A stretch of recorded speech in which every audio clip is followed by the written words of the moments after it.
Dios es espíritu, y los que lo adoran en espíritu y en verdad es necesario que lo adoren. Amén. Pueden sentarse.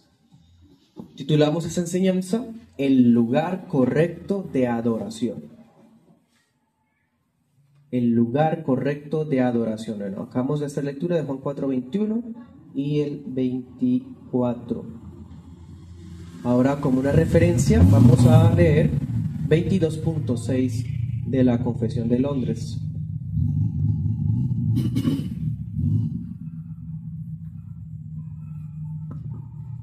Dice: ahora, bajo el Evangelio, ni la oración ni ninguna otra parte de la adoración religiosa están limitadas a un lugar, ni son más aceptables por el lugar en que se realizan o hacia la dirección que se dirigen, sino que Dios ha de ser adorado en todas partes en espíritu y en verdad, tanto en cada familia en particular diariamente, como cada uno en secreto por sí solo, así como de una manera más solemne en las reuniones públicas, las cuales no han de descuidarse ni abandonarse voluntariamente o por negligencia, cuando Dios por su palabra o providencia nos llama a ellas. Bien. Hemos visto al día de hoy los elementos de la adoración verdadera. Hemos visto que la oración también es parte de esa adoración. Entonces vale la pena cuestionarnos acerca del lugar en que esa adoración debe ser rendida. ¿En dónde deberíamos orar? ¿Hay alguna posición especial que sea más bendecida que otra? ¿O existe algún terreno sagrado que nos permita tener contacto mejor con Dios, una sintonía más nítida? Como por ejemplo en las culturas antiguas la gente pensaba, bueno, y en el paganismo todavía, que los lugares más altos eran los que tenían mejor acceso al mundo espiritual. ¿Será que eso nosotros tenemos el deber de mirarlo también, de observarlo? Bueno, cuando miramos el Antiguo Testamento, encontramos que la adoración del pueblo de Israel estaba centrada en el templo. ¿Sí? Había un solo altar para toda la nación. Si habían 5 millones de personas, las 5 millones de personas tenían que ir a adorar al mismo templo y hacer sus holocaustos en el mismo altar. Muchas veces hay referencias en el libro de Reyes, en el libro de Crónicas, de momentos cuando el altar ya no daba abasto, que eran tantos los sacrificios que no daban abasto el montón de animales que había que sacrificar. Entonces, ¿cómo aplicamos eso a los días de hoy? ¿Cómo aplicamos eso en el nuevo pacto? Estaremos viendo esa enseñanza en 2 puntos. En el primer punto veremos el desuso de un templo particular. Y el segundo punto será un templo vigente. Bueno, comencemos. Primer punto, el desuso de un templo particular. Acabamos de leer en Juan 4:21.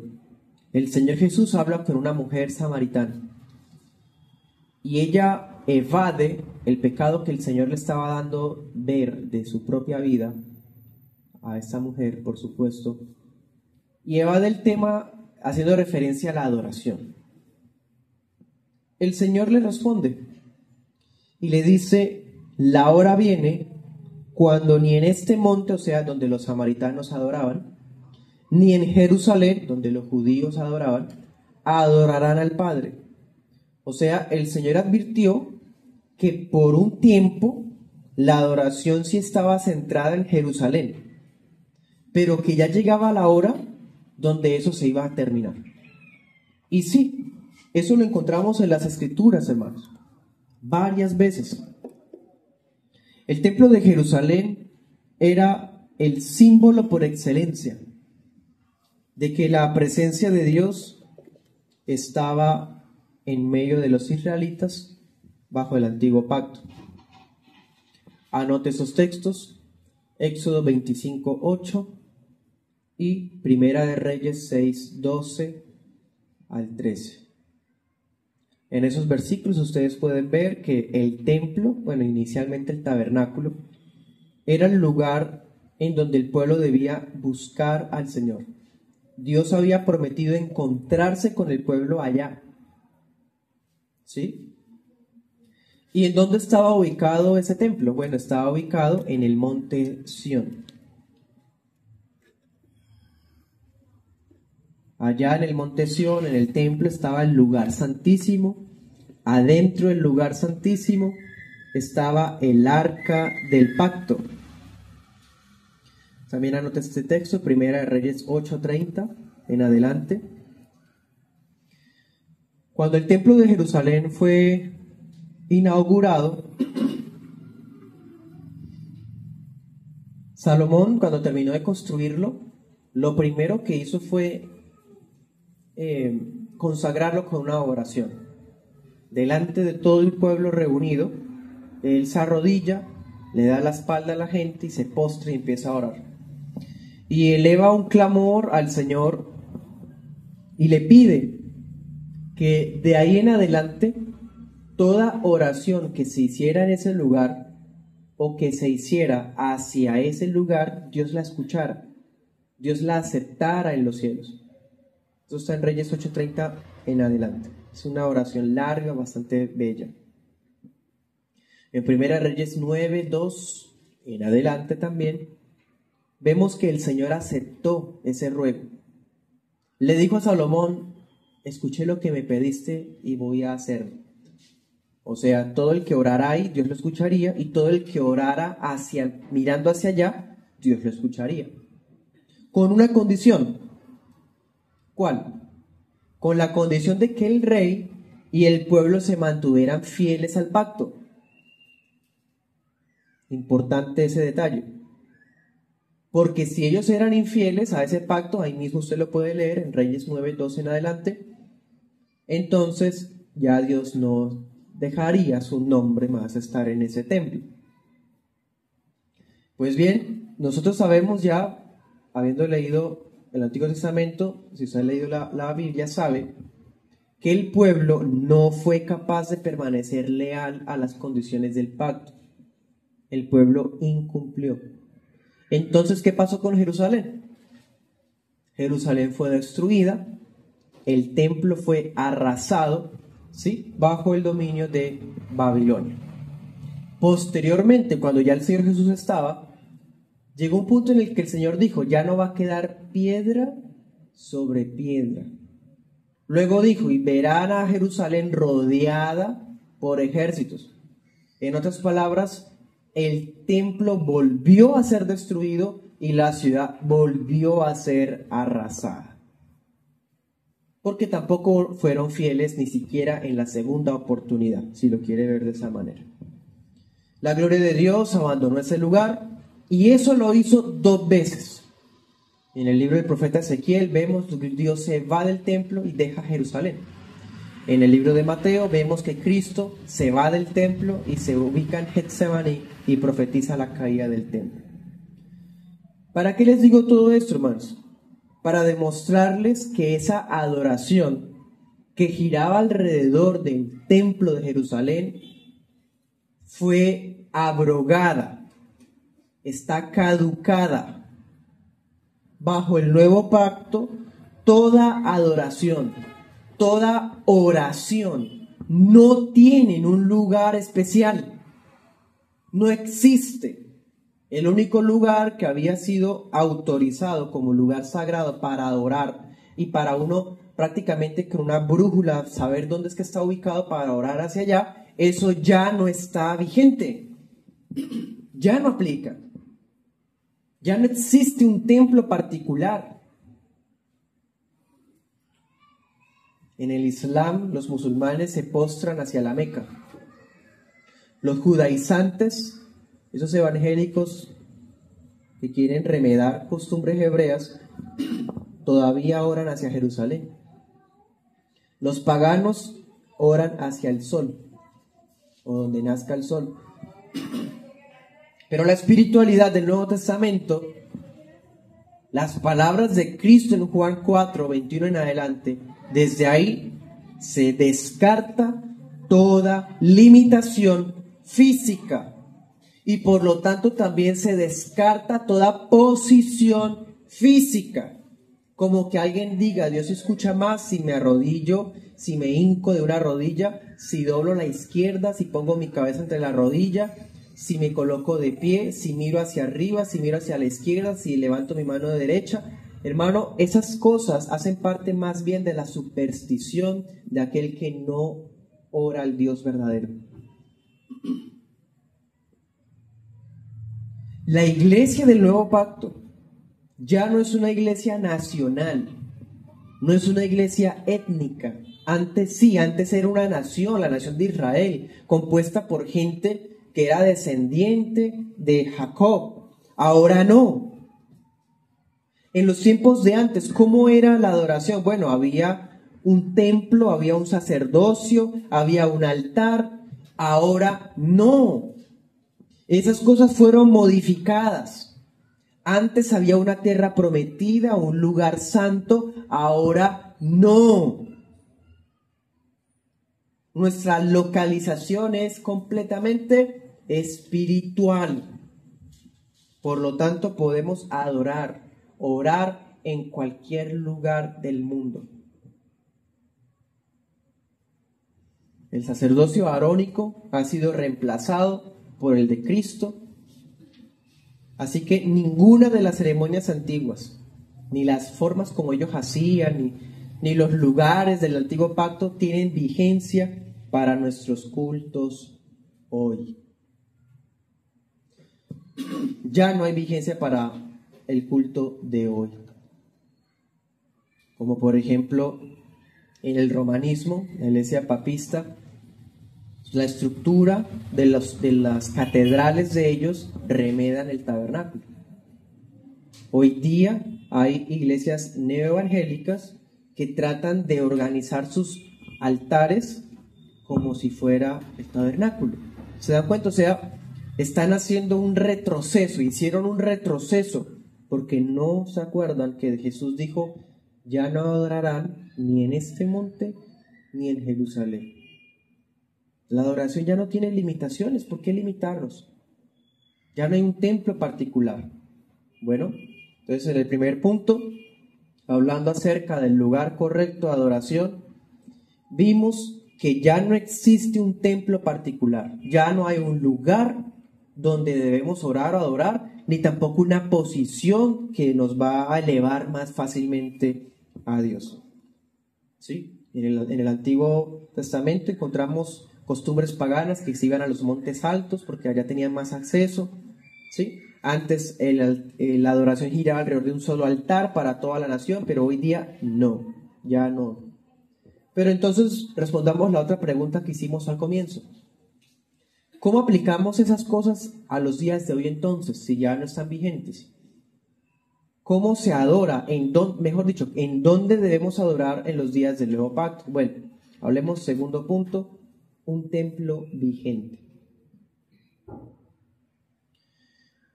Este primer punto, todos en Occidente, la mayoría vamos a estar de acuerdo. Ya no existe un lugar.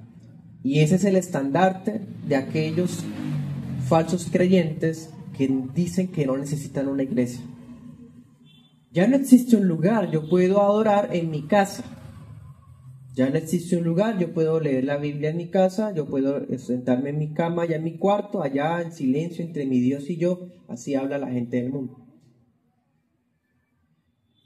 Pero en el primer punto vimos que no hay un lugar. Sí, pero la inexistencia de un lugar particular de culto bajo el Nuevo Pacto no anula una obligación moral que está en los mandamientos. ¿Cuál? La de adorar a Dios pública y colectivamente. Ya no existe un lugar, no vamos a apuntar con una brújula. Bueno, ¿dónde es que queda Jerusalén? Al oriente. ¿Dónde está el oriente? Bueno, apuntemos hacia donde sea. No. Pero aunque ya no hay un lugar,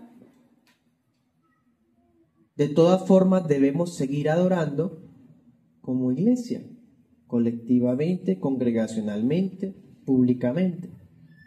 Porque al Señor le ha placido entregarnos una familia espiritual, ya no una familia nacional étnica, que sean de mi raza, que sean paisanos míos, que sean mis familiares. No, ya los lazos de sangre no aplican en la adoración. Nuestra familia es una familia espiritual. Esa es la iglesia de Cristo. Él nos ha entregado, el Señor nos ha entregado una familia y con ellos debemos crecer espiritualmente. En ellos, con ellos, entre ellos desarrollamos nuestros dones. A ellos servimos, con ellos servimos en nuestra iglesia local. Bueno, entonces, como se dan cuenta, sí, ya no existe un punto a donde apuntar, pero tampoco es válida una adoración individualista. Tampoco es válida una adoración sectarista, como decir, aquí adoramos así, y si usted adora de otra manera diferente, entonces no nos podemos hablar o nos podemos juntar o algo por el estilo. La iglesia entonces es el lugar de oración y de instrucción por excelencia bajo el nuevo pacto. Si habláramos de un templo en los días de hoy, ese templo es la iglesia local. Si se acuerdan, en la semana pasada cuando vimos 1 Timoteo 3:15, hablando de los elementos del culto, la liturgia bíblica, citamos el pasaje que dice que estamos en la casa de Dios y por lo tanto nos regimos con las reglas de Dios porque estamos en su casa, ¿cierto? O sea que aunque no existe un templo como un Vaticano, que Bogotá o Mississippi o allá en Río Janeiro, ya no existe un lugar específico, de todas formas cada iglesia local sana, bíblica, es casa de Dios. Nosotros como reformados a veces olvidamos ese detalle, porque se convirtió en un cliché decirle casa de Dios a lugares que realmente son sectas. Y a veces con tal de apartarnos de esas tendencias de las que Dios nos liberó, omitimos parte de un lenguaje que sí es bíblico. La iglesia es un templo, no en términos estructurales. La iglesia es una casa, es la casa de Dios, no en términos de terreno, pero es que ahí se reúne el pueblo de Dios. Por eso, cada creyente debe tener un compromiso personal con su iglesia local. En Hebreos 10:25 dice una palabra que muchos conocen.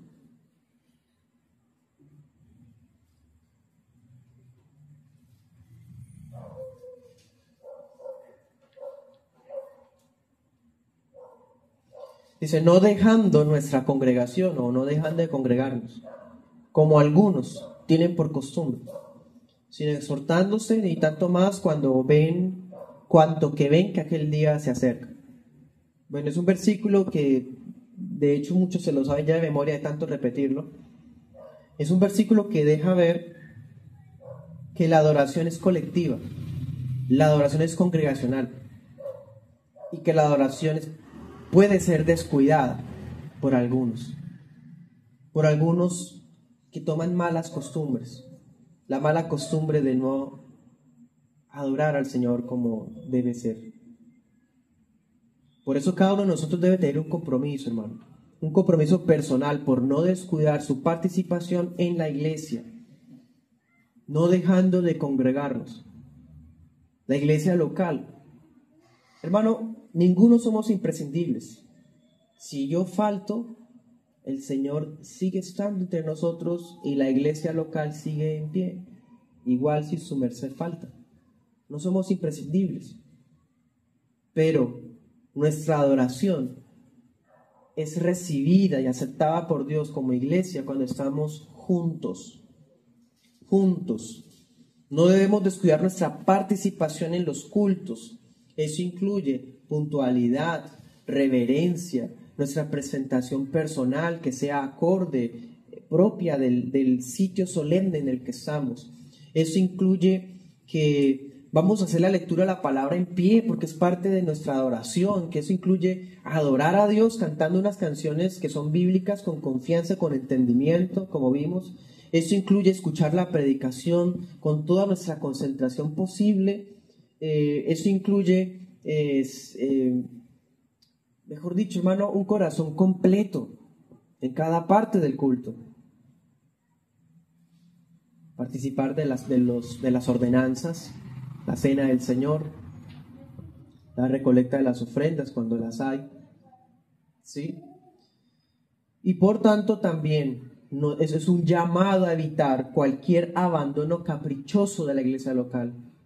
En la actualidad, debido a esa cultura consumista, la iglesia se la trata como un club, como si fuera la tienda en donde el de la tienda no me atendió bien hoy, entonces no vuelvo a esa tienda y me cambio de tienda porque esa me queda más cerca, o allá me gusta porque es más barato. O sea, es muy triste hasta dónde se ha rebajado a la iglesia.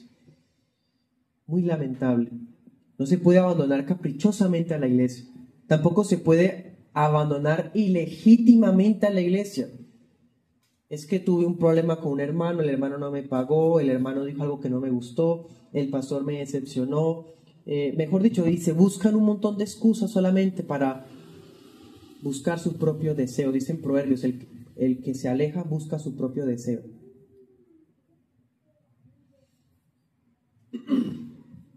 Entonces, como vemos, hermanos, en el nuevo pacto sí hay un templo, es espiritual. ¿Y cómo se constituye ese templo? Cuando redimidos se congregan. Cristo mismo prometió estar donde los redimidos se congregan. Él dijo, donde estén 2 o 3 congregados, allí estoy en medio de ellos. Ese versículo no está diciendo que si usted y yo nos encontramos en un parque, yo voy con mi esposa, usted va con su esposo o con los niños, entonces ya somos ¿cuántos? Somos como 6. Entonces ahí ya hay una iglesia. Ese versículo no está diciendo eso. Mateo 18 está hablando del contexto de la disciplina eclesiástica. ¿Se acuerdan? Arribita dice, si no te oye, dilo a la iglesia y tenlo por gentil y publicano, porque donde están 2 o 3 congregados a mi nombre, allí estoy yo en medio de ellos. O sea, está hablando de una iglesia formal, bíblicamente establecida, que tenga los elementos que hasta ahora conocemos que son bíblicos, que toda iglesia debe tener. La semana pasada vimos los 4 elementos que una iglesia tiene que tener en un culto. Si nos falta uno, no es un culto verdadero.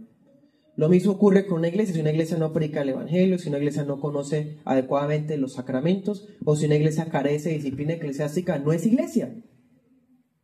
Si una iglesia conformada por creyentes cuya profesión de fe no va coherente con el testimonio, o que es liderada por líderes que no tienen conocimiento de la palabra o llevan una vida inmoral, tampoco. Entonces el versículo no está diciendo que donde hay una reunión de cristianos, eso es una iglesia.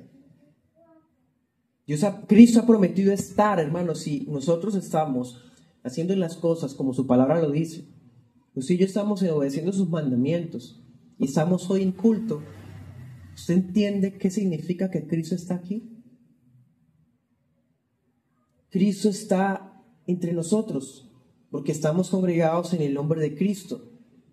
Y por eso es que cuando nos congregamos, cuando nos reunimos, es cuando somos el templo del Espíritu Santo. Primera de Corintios 3:16, un versículo también muy conocido. Y quiero hacerle ver algo que quizás no haya notado. Primera Corintios 3:16. Hay otro texto paralelo. Si usted tiene una Biblia con concordancia, ahí lo mandará para ese pasaje. Pero voy a hacer referencia a este solamente para efectos de la predicación. Corintios 3:16 dice, ¿no saben que son templo de Dios y que el Espíritu de Dios mora en ustedes? Ese versículo es muy hermoso, pero saben, se ha utilizado, lo que es muy paradójico, se ha utilizado de manera individualista. Por ejemplo, ya hemos visto esos temas, ¿no? Pero hago referencia a esto. Si un creyente está pensando en ponerse un tatuaje, Hermano, no haga eso porque somos templo del Espíritu Santo. O sea, está bien, es parte de la moral cristiana no imitar esas costumbres absurdas. Pero ese versículo no está hablando de usted como individuo o de mí como persona sola. ¿Qué está diciendo el pasaje? Dice, léalo otra vez. Ustedes son templo de Dios, el Espíritu mora en ustedes. Luego dice, si alguno destruye el templo de Dios, Dios lo destruirá a él, porque el templo de Dios son ustedes. El contexto está hablando de la iglesia de los Corintios. Está hablando de las creyentes que individualmente son morada del Espíritu Santo, sí. Pero lo que quiero resaltar es que cada uno de nosotros somos un templo de Dios, sí. El Espíritu Santo vive en nosotros, sí. Pero ahora imagínense cuando estos templos se reúnen. ¿Me hago entender? Cuando todos esos templos que están reunidos se congregan, ese lugar donde todos esos templos están es más templos, si me permite entonces esas expresiones.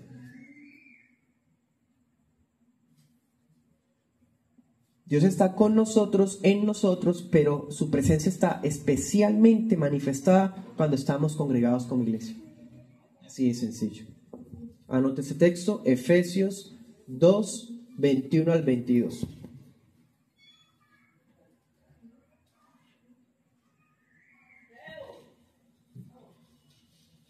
Entonces podemos decir, como decía el salmista en el Salmo 84, mi alma anhela ardientemente estar, Señor, en tus atrios. Todavía se puede decir eso.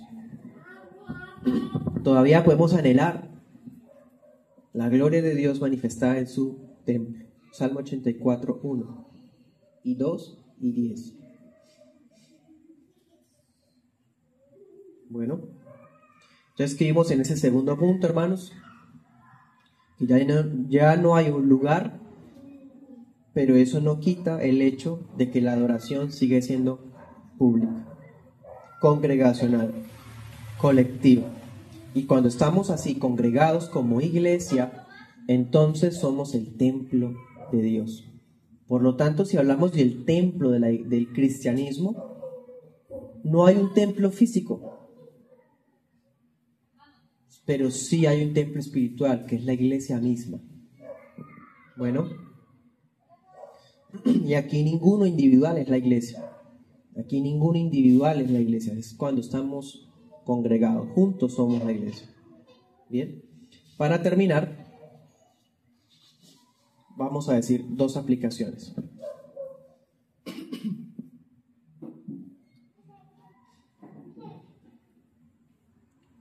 Lea Deuteronomio 6:6.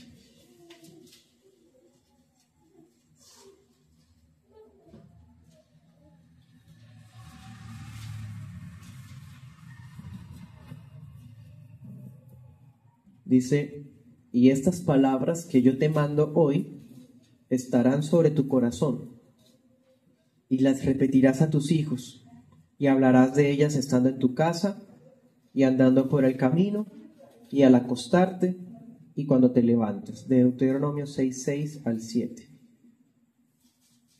¿Por qué hago lectura de este texto?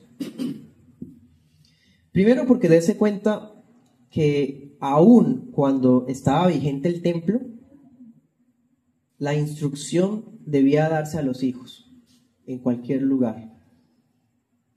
Porque no era tarea de los sacerdotes instruir a los hijos. Como hoy no es tarea del pastor ni de los profesores de escuela dominical instruir a los hijos. Es de los padres. Estando en casa, en el camino, cuando se levantaron, cuando se fueron a dormir, ¿se dan cuenta? Entonces, con esto quiero hacer ver que estamos hablando de una adoración privada cuando oramos, que estamos hablando de una adoración congregacional cuando estamos reunidos, pero también estamos hablando de una adoración familiar. Así que aplica lo que estamos hablando hoy para la adoración familiar, el culto familiar. Es decir, su culto familiar no tiene que hacerse en la iglesia. Su culto familiar no tiene que hacerse en un lugar santo, especial, donde sea todo tranquilo. No, hermano, es en su casa. Es más, si va por el camino, es más, si van a acostarse. O si me hago entender, no hay ni una posición, ni un lugar tampoco para la adoración familiar. Que quede eso claro. Ahora leamos otro pasaje. Primera de Timoteo 2:8.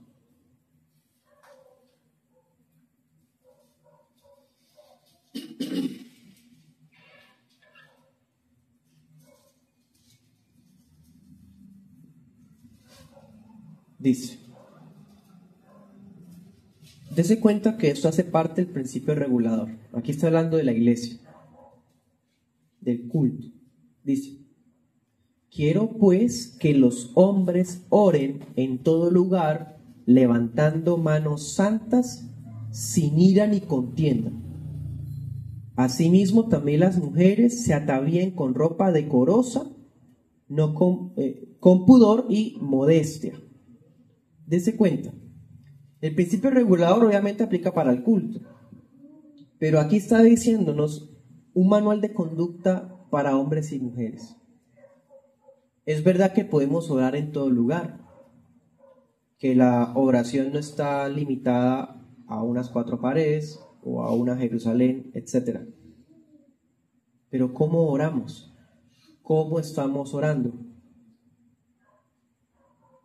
Donde sea que estemos, nuestra oración debe ser con manos santas, especialmente hombres. En la pureza de nuestro corazón. Levantar manos no solamente es en el culto, en su oración privada, quizás en lo secreto de su oración, allá donde nadie lo ve, se puede levantar manos. Levantamos manos al Señor, pero que esas manos estén limpias, hermano. Que no hayan ira. Claro, los hombres somos más tendientes, bueno, por lo menos en principio, a ser más iracundos, impulsivos o explosivos. Ni contienda. Si se dan cuenta, o sea, la oración bíblica demanda que el hombre esté cuidando su dominio propio, en pocas palabras. Es que yo puedo orar donde yo quiera, dice el fulano que no conoce el evangelio, que vive una vida inmoral, y dice, yo oro en todo lugar, yo oro allá con mi Dios en mi cuarto. Tendrá manos santas, sin ira ni contienda. Por ejemplo, tan solo ese versículo. No tiene a Cristo ni siquiera en su corazón. Y ahora las mujeres, lo mismo. Las mujeres en muchos casos buscan hacer unas presentaciones personales en su forma en cómo se visten, ya sea en su trabajo, en la universidad, ya sea en el paseo, en el deporte, en la playa, en donde sea, tienden a llamar la atención hacia sí mismas. ¿Y cuál es el mandato del Señor? Que se atavíen con ropa decorosa, no solamente para el culto, que se vistan de manera pudorosa, modesta, no sensual, no dice acá, no con ostentosidad, dice el pasaje. O sea, dense cuenta. Es que yo puedo orar en todo lugar, yo oro con mi Dios, dice la fulana, que tiene una presentación completamente, dirían los profetas, como una ramera, y ella dice que tiene a Dios en su corazón. ¿Qué le dice el Señor? Sus oraciones son falsas. No está orando realmente. ¿Sí? Entonces no es tan simple decir podemos orar en todo lugar o bueno, es que solamente me debo vestir adecuadamente en la iglesia, hermano. Pensemos todas estas cosas. Segunda aplicación. En el paganismo se absorbió la superstición de considerar grutas, ¿sí? Catedrales, ciudades como sitios sagrados. Eso se lo puede ver en el papismo. En Roma, de hecho en Semana Santa hay ciertos lugares a donde ir para hacer bueno, no sé cómo le llaman.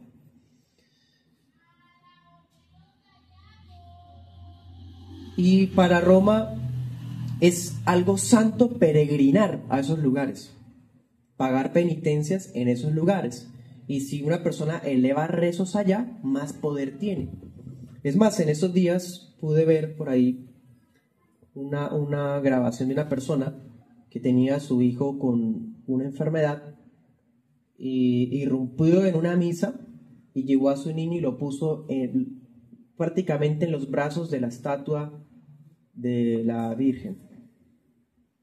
O sea, porque su propósito era que todo saliera bien en la cirugía o en lo que iba a hacer, entonces que allá en ese lugar santo, ¿sí? Dese cuenta la superstición hasta dónde llega. Porque ven lugares, cosas, objetos, en fin, que si se tocan o se está en ese lugar, entonces hay como una conexión o una elevación especial, algo por el estilo. Pero eso no solamente es de Roma. Seamos francos, hermanos, porque es muy fácil ver la superstición en Roma, es fácil. Pero veamos en las iglesias neoevangélicas. ¿Acaso no vemos un cierto celo místico por las tarimas en los cultos pentecostales? En muchos casos ocurre que, por ejemplo, un niño después del culto empieza a correr, ¿sí? Y se sube al púlpito. ¿Qué dicen ellos? No dejen que el niño vaya al altar, porque el altar es santo, ¿sí? Lo mismo. El mismo tipo de supersticiones que se critican de Roma ya está en las iglesias evangélicas. ¿Y qué decir de las sectas que promueven congresos a Tierra Santa? Vamos a Tierra Santa, ¿cuánto hay que pagar? No, pues unos tantos millones, pero bueno, vamos porque Dios allá nos va a bendecir. La misma superstición. ¿Qué piensa de los que promocionan retiros, de retiros espirituales? Vamos a hacer un retiro de 3 días en una finca, allá pues todo tranquilo, y la iglesia local. ¿Se dan cuenta que la superstición no solo está en Roma? Última aplicación. Entonces, hermanos, anote ese texto, Mateo 6:6 y Malaquías 1:11.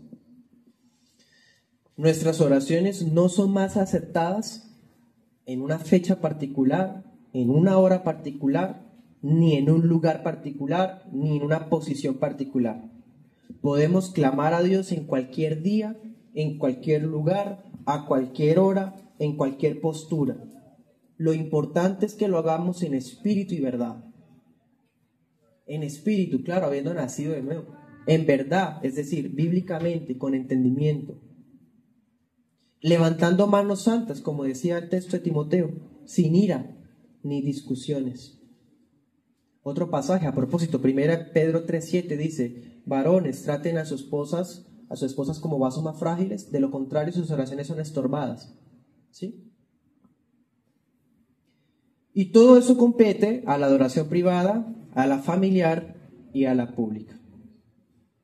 Creceremos en la piedad cristiana, hermano, en la medida que aprovechemos los medios de gracia privados, ¿sí? Pero también proporcional a como usted entienda y practica el culto familiar y la adoración congregacional. Bueno, oremos.